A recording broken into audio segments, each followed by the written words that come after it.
Toutes ces mesures sont des perturbations à la vie normale de nos sociétés, il faut avoir une proportionnalité. L'émission CQFD, ce lundi soir sur la première était en mode spécial coronavirus, mardi soir, afin de répondre à toutes les questions que se posent les citoyens sur la maladie. Plusieurs invités en plateau, en radio et en télé. Et une question posée à Marius Gilbert, épidémiologiste à l'ULB. Pourquoi des taux de mortalité différents en fonction des pays? Aucun décès Belgique sur plus de 260 cas, 10 000 cas en Italie, et plus de 600 décès. En Italie, je pense qu'il y a 3 éléments qui se superposent, a développé Marius Gilbert ce mardi soir. Le premier, c'est lié à la saturation des systèmes de soins, donc la structuration des structures hospitalières au niveau des foyers les plus importants, qui se trouvent en Lombardie. Les témoignages abondent de situations assez dramatiques, où des médecins sont amenés à faire des choix extrêmement sensibles. On se retrouve dans une situation un peu extrême, assez analogue à celle qu'on avait retrouvée à Wuhan, l'épicentre de l'épidémie, au tout début. Et justement, dans cette ville de Wuhan, le taux de décès observé dans cette ville-là était légèrement supérieur à 4%, donc on se rapproche de celui d'Italie. Ça, c'est le premier facteur, c'est cette saturation. Le deuxième facteur, c'est qu'il est vraisemblable qu'il y ait un grand nombre de cas qui ne soient simplement pas détectés et qui constituent le dénominateur par lequel on va diviser le nombre de cas fatals. Ce dénominateur est donc susceptible de diminuer le taux de décès. Lorsqu'on a un système de surveillance qui est vraiment sur la balle, qui domine la situation, on peut avoir une idée assez complète de ce dénominateur. Visiblement, l'Italie court un peu derrière son épidémie depuis le début, et il est vraisemblable que ce dénominateur soit plus grand que le nombre de cas recensés. On peut probablement admettre plus de patients dans un état modéré, mais quant aux patients les plus graves, Emmanuel Botiot, de l'Institut de médecine tropicale d'Anvers, soigne en ce moment des patients atteints du coronavirus. La situation en Belgique a changé ces derniers jours, malgré un nombre de nouveaux cas moins élevé. On collabore avec l'hôpital universitaire d'Anvers, et c'est vrai que depuis un jour ou deux, on a davantage de patients qui sont admis. Donc, on peut probablement admettre plus de patients dans un état modéré, mais quant aux patients les plus graves, on peut en effet très vite être à une certaine saturation, explique Emmanuel Botiot au sujet de la manière dont les soins intensifs des hôpitaux peuvent absorber les admissions. Si le nombre de cas augmente, forcément le nombre de cas sévères augmente également, et donc on aura en effet besoin de davantage de lits à un moment donné. La Belgique a pris mesure. Mardi après-midi, l'État fédéral, les régions et les communautés ont recommandé la fin des rassemblements fermés de plus de 1000 personnes, la fin des sorties scolaires, des mesures utiles. On ne peut pas dire du point de vue scientifique que ça ne servirait à rien, non, avance Marius Gilbert. Prendre des mesures plus drastiques aurait un effet plus fort, mais il serait sans doute disproportionné par rapport à la situation. L'important c'est la proportionnalité des mesures par rapport à la situation. Parce qu'il faut bien se rendre compte que toutes ces mesures sont des perturbations à la vie normale de nos sociétés, donc il faut avoir une proportionnalité et il faut rester attentif et extrêmement réactif au cas où ces mesures s'avéreraient insuffisantes pour infléchir cette tendance épidémique. Je pense donc que commencer par un certain nombre de dispositifs est important, mais qu'il faut maintenir cette réactivité. Sensibiliser, informer, le personnel politique tente de rassurer la population au travers des moyens de communication traditionnels et plus récents, comme les réseaux sociaux. Toutes les écoles ont des affiches, tous les hôpitaux et toutes les maisons de repos aussi, a expliqué Maggie de Bloch, Open VLD, ministre fédéral de la Santé, également invitée dans ce CQFD. Moi j'ai écrit à la VRT, mais aussi à la RTBF, et là ils ont des spots qui ont été faits par des flamands connus, et on va aussi le faire côté francophone. Cela va arriver.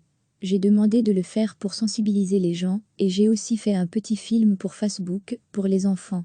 Mais pour les gens qui sont âgés, et qui ne sont pas sur les réseaux sociaux, j'ai pensé, quand on est plus âgé, qu'est-ce qu'on fait? On voit la télévision. L'économie ralentit, les bourses plongent. Mais la Belgique, l'Europe, le monde va-t-il faire face à nouvelle crise économique d'une ampleur de celle de 2008? L'économiste Étienne de Calata ne le pense pas, pour plusieurs raisons.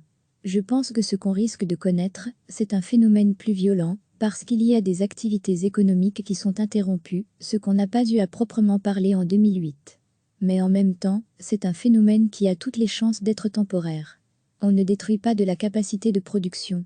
Avec la grande crise financière, s'était instillé le mal de la méfiance, et c'était l'ensemble du système sanguin, qu'est le système financier, qui s'est mis à ne plus tourner comme il devait. Aujourd'hui, c'est très différent. Une bonne partie de ce que nous ne consommons pas, parce que nous n'allons pas au restaurant ou ailleurs, nous allons le consommer autrement ou plus tard. Mais ce n'est pas de l'argent qui va s'évanouir. Certaines entreprises, certains secteurs le tourisme, etc., vont certainement être affectés, mais ce n'est pas de nature à altérer la capacité productive de nos économies. Recevez chaque matin l'essentiel de l'actualité. L'émission CQFD, ce lundi soir sur la première, était en mode spécial coronavirus, mardi soir, afin de répondre à toutes les questions que se posent les citoyens sur la maladie.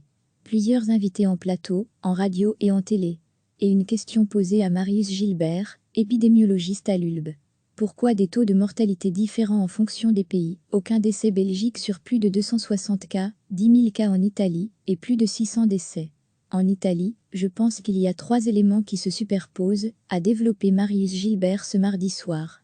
Le premier, c'est lié à la saturation des systèmes de soins, donc la structuration des structures hospitalières au niveau des foyers les plus importants, qui se trouvent en Lombardie.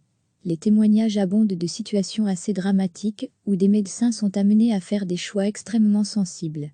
On se retrouve dans une situation un peu extrême, assez analogue à celle qu'on avait retrouvée à Wuhan, l'épicentre de l'épidémie, au tout début. Et justement, dans cette ville de Wuhan, le taux de décès observé dans cette ville-là était légèrement supérieur à 4%, donc on se rapproche de celui d'Italie. Ça, c'est le premier facteur, c'est cette saturation. Le deuxième facteur, c'est qu'il est vraisemblable qu'il y ait un grand nombre de cas qui ne soient simplement pas détectés et qui constituent le dénominateur par lequel on va diviser le nombre de cas fatals. Ce dénominateur est donc susceptible de diminuer le taux de décès. Lorsqu'on a un système de surveillance qui est vraiment sur la balle, qui domine la situation, on peut avoir une idée assez complète de ce dénominateur. Visiblement, l'Italie court un peu derrière son épidémie depuis le début, et il est vraisemblable que ce dénominateur soit plus grand que le nombre de cas recensés.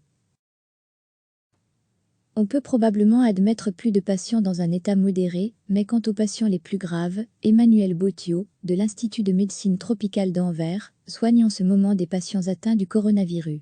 La situation en Belgique a changé ces derniers jours, malgré un nombre de nouveaux cas moins élevé.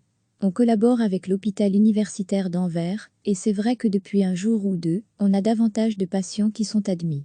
Donc, on peut probablement admettre plus de patients dans un état modéré, mais quant aux patients les plus graves, on peut en effet très vite être à une certaine saturation, explique Emmanuel Bottio au sujet de la manière dont les soins intensifs des hôpitaux peuvent absorber les admissions. Si le nombre de cas augmente, forcément le nombre de cas sévères augmente également, et donc on aura en effet besoin de davantage de lits à un moment donné. La Belgique a pris mesure. Mardi après-midi, l'État fédéral, les régions et les communautés ont recommandé la fin des rassemblements fermés de plus de 1000 personnes, la fin des sorties scolaires, des mesures utiles. On ne peut pas dire du point de vue scientifique que ça ne servirait à rien, non, avance Marius Gilbert. Prendre des mesures plus drastiques aurait un effet plus fort, mais il serait sans doute disproportionné par rapport à la situation. L'important c'est la proportionnalité des mesures par rapport à la situation. Parce qu'il faut bien se rendre compte que toutes ces mesures sont des perturbations à la vie normale de nos sociétés, donc il faut avoir une proportionnalité, et il faut rester attentif et extrêmement réactif au cas où ces mesures s'avéreraient insuffisantes pour infléchir cette tendance épidémique. Je pense donc que commencer par un certain nombre de dispositifs est important, mais qu'il faut maintenir cette réactivité. Sensibiliser, informer, le personnel politique tente de rassurer la population au travers des moyens de communication traditionnels et plus récents, comme les réseaux sociaux. Toutes les écoles ont des affiches, tous les hôpitaux et toutes les maisons de repos aussi, a expliqué Maggie de Bloch, Open VLD, ministre fédéral de la Santé, également invitée dans ce CQFD. Moi j'ai écrit à la VRT, mais aussi à la RTBF, et là ils ont des spots qui ont été faits par des flamands connus, et on va aussi le faire côté francophone. Cela va arriver. J'ai demandé de le faire pour sensibiliser les gens, et j'ai aussi fait un petit film pour Facebook, pour les enfants. Mais pour les gens qui sont âgés, et qui ne sont pas sur les réseaux sociaux, j'ai pensé, quand on est plus âgé, qu'est-ce qu'on fait? On voit la télévision. L'économie ralentit, les bourses plongent.